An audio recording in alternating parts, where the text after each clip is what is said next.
The Home Building and Remodeling Show. Let's go!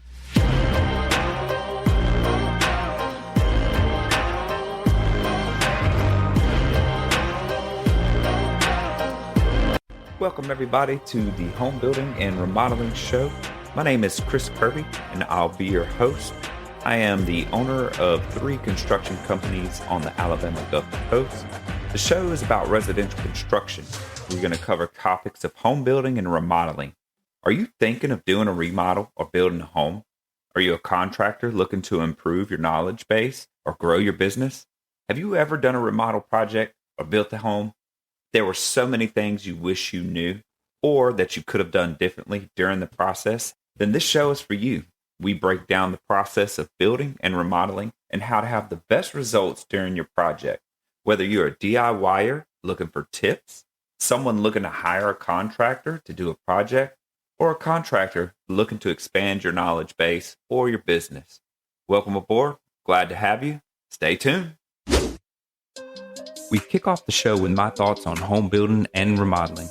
I'll share best practices and talk about some of our experiences in business and out in the field. These shared thoughts and lessons learned are meant to help you on your very own journey. Let's go. So this month we're going to be talking about women in construction. I sat with Jan. She's one of our newly promoted project managers, and we had a discussion, just her sharing her story, her journey in construction. And it's a powerful one. She's from England originally. She moved over to the States a while ago. She met her husband, who was in the Coast Guard. He's retired veteran. And she's here in Lower Alabama now. And so it's a great story for young women looking to go into construction, and for them to see Jan went from working in the field to, having an injury with her arm, having to do some rehab. So I put her in the office, and then from the office, she was doing supply runs and ordering parts and pieces for our jobs, for our projects. And then from there, we recently promoted her to project manager, where she's doing planning, scheduling, and helping.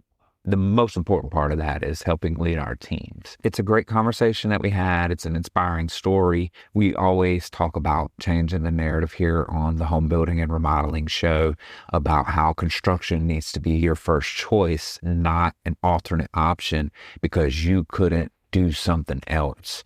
Jan always wanted to build homes. She always wanted to go into construction and was told she couldn't, even by her own family. It's inspiring to see where she's at, how far she has come, and now leading people, men and women alike, at our company and being a part of the management team and running things here, helping us do what we do, whether it's for Kirby Homes or Kirby Custom, building these houses. It's such an inspiring story. So please listen, comment, share, like, and definitely let Jan know how you feel about her story. And we'll be paying attention to the comments. And now we move into Shop Talk. It's the portion of the show where I bring in a co-host and we cover trending topics in home building and remodeling. Hope you enjoy. Let's go. Welcome back to the Home Building and Remodeling Show. I am here with Jan, one of our new project managers. And this week we're going to have an emphasis on women in construction, but also just the project manager role in general.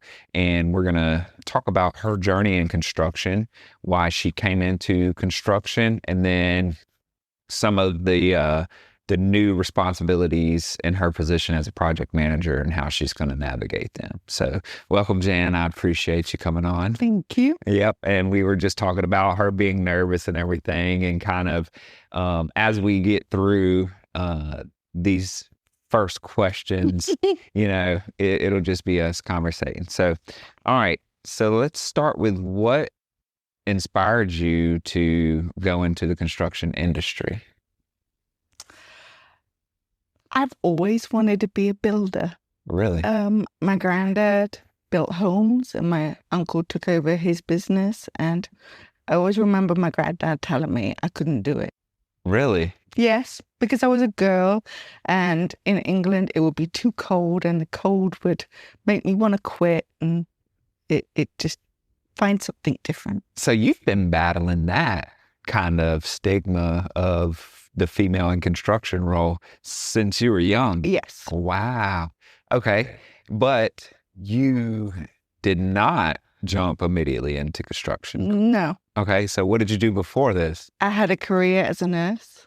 Career as a nurse, in which you do help out around here when somebody gets a Momo, or, we got a bunch of big babies running around. So Jan helps us out with that stuff. And do you find that construction in any way relates to the pace or anything in nursing, or? Documentation, I think, in nursing is a big aspect, and really even in construction when it comes to project management, documentation is a big aspect too. Right. So in nursing, documentation can get you, I'm sure, in some big trouble if it's not It proper. can get you out of trouble too. Right. Okay.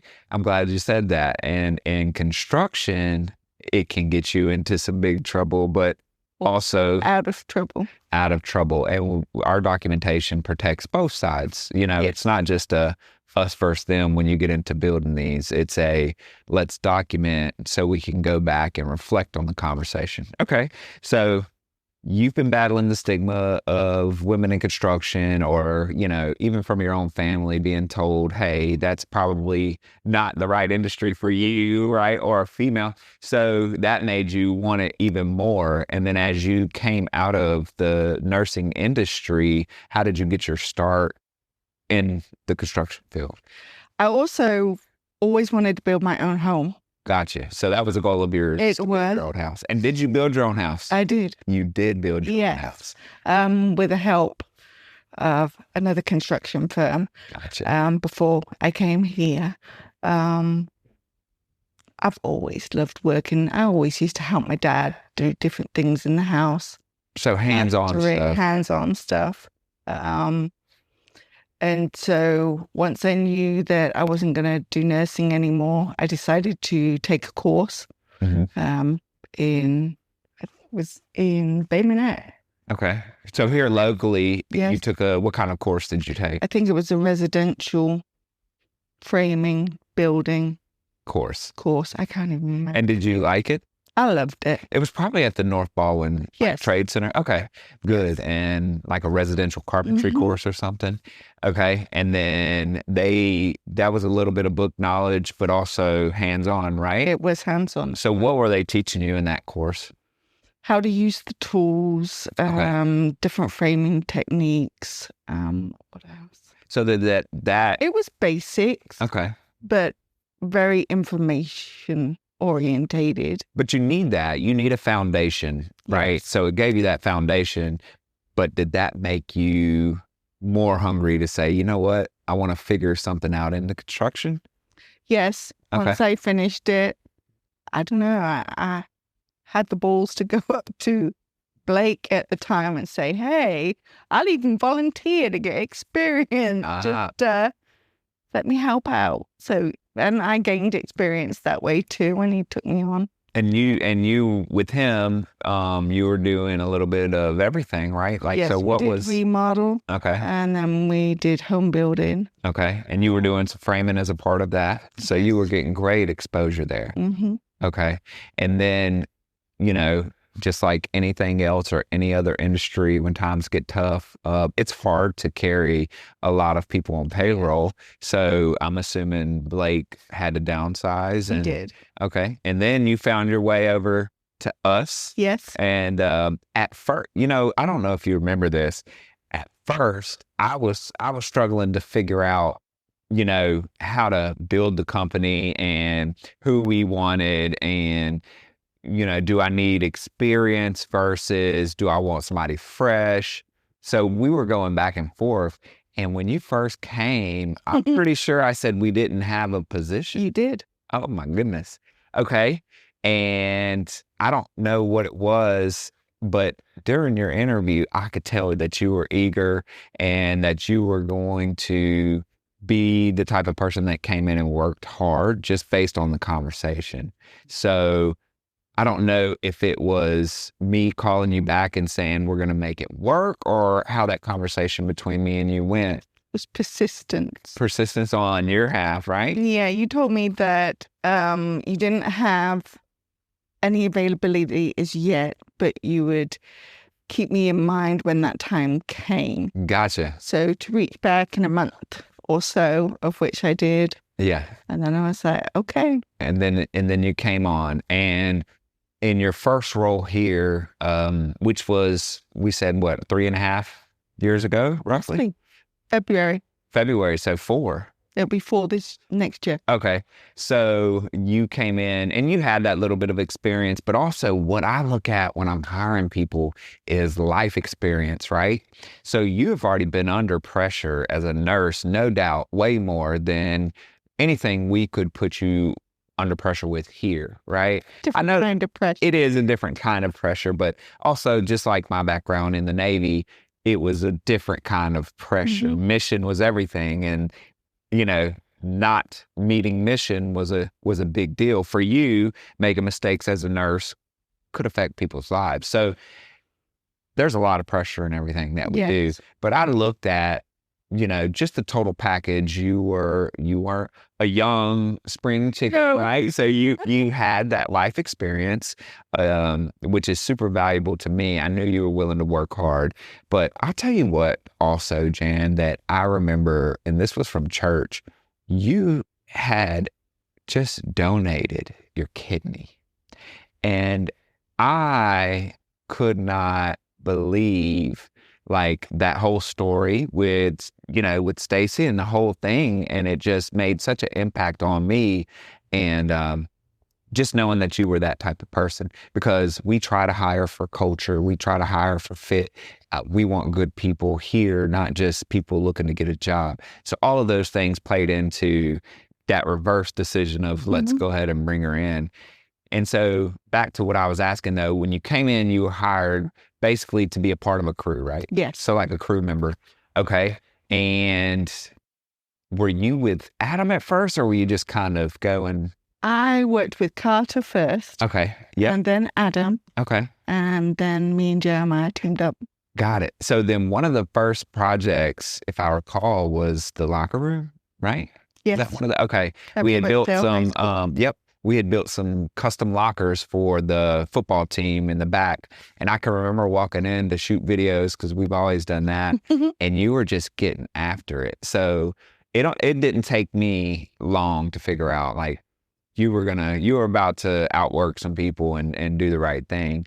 So from doing that, we brought you in. So you did that for a year or so. I think year and a half. And then I thought you got your I had your shoulder surgery. Okay.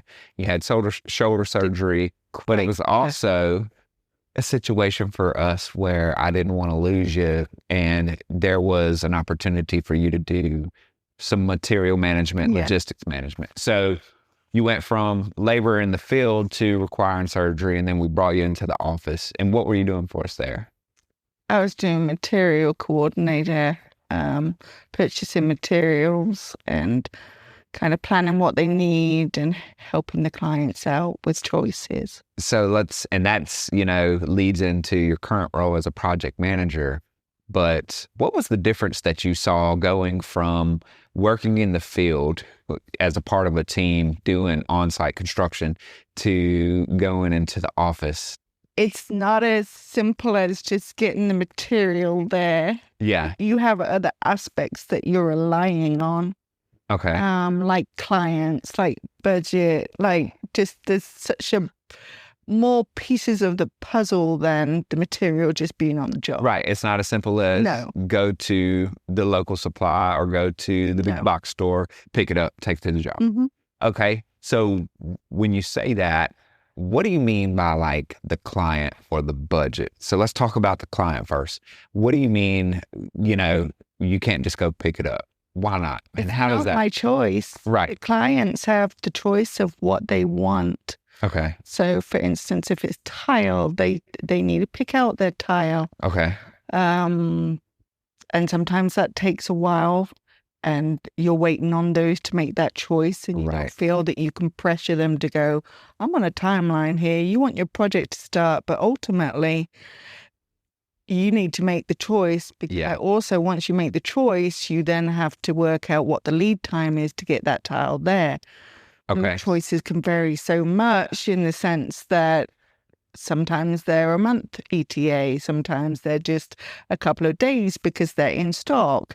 It makes a difference to how you're planning. Thanks for joining us today. As always, we are grateful for our listeners and your continued support. Please subscribe to our YouTube channel. Follow us on social media via Facebook, Instagram, and TikTok. Get more info at our website, www.thehomebuildingshow.com. And as always, remember who we are, the Home Building and Remodeling Show.